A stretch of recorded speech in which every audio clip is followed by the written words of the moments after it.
Shalom Bapak Ibu yang dikasihi Tuhan. Renungan hari ini sudah sampai di dalam Yohanes pasal 9 ayat 1-5. Di dalam konteks tersebut, Yesus dan murid-murid melihat seorang yang buta sejak lahir. Lalu murid-murid bertanya, "Rabi, siapakah yang berbuat dosa?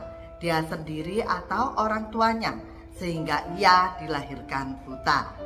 Pertanyaan ini timbul sebab mereka memahami bahwa kebutaan orang itu pasti disebabkan oleh dosa. Lalu Yesus menjawab dan menjelaskan bahwa kebutaan itu bukan akibat dosa dirinya atau orang tuanya. Karena kebutaan itu terjadi agar pekerjaan Allah dapat dinyatakan. Bapak Ibu, seringkali suatu penyakit, penderitaan seseorang yang dialami di dunia ini sering dianggap sebagai hukuman atas dosa. Sebab di dalam Yohanes pasal 5 ayat 14, Yesus mengingatkan orang yang lumpuh yang telah disembuhkan untuk berhenti berbuat dosa, supaya dia tidak mengalami sakit yang lebih buruk lagi. Melalui nas inilah yang membuat orang kadang berpikir kalau ada penyakit yang serius seperti lumpuh, buta, atau kanker pasti akibat dari dosa.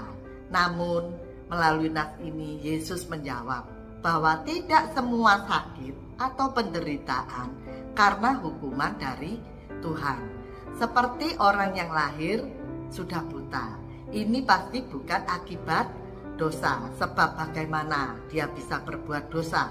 Wong lahir aja belum, masa tiba-tiba dihukum Allah? Juga seperti Ayub yang tiba-tiba ditimpa kemalangan, juga bukan karena hukuman dosa. Melalui contoh dua orang ini, Tuhan mengatakan bahwa penyakit atau penderitaan adalah merupakan suatu alat yang dipakai Allah untuk menyatakan pekerjaan Allah. Apa itu pekerjaan Allah yang mau dinyatakan? Yesus mengatakannya di dalam ayat 4, yaitu dunia ini gelap ketika tidak dikerjakan oleh Yesus. Dunia dalam kegelapan karena dosa, dan Yesus diutus oleh Bapa untuk menjadi terang dunia. Sebab hanya Yesus satu-satunya yang dapat mengerjakan pekerjaan sebagai terang dunia. Melalui Yesus yang dipakai untuk memanggil umatnya agar berbalik dari kegelapan atau dosa untuk menuju terang ilahi. Seperti kita, orang yang telah dicelikan matanya oleh kebutaan akan keinginan dunia ini.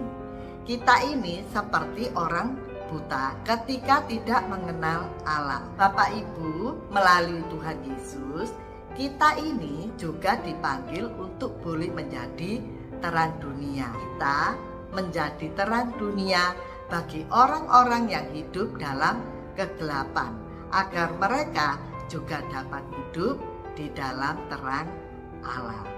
Selamat pagi, Tuhan Yesus memberkati.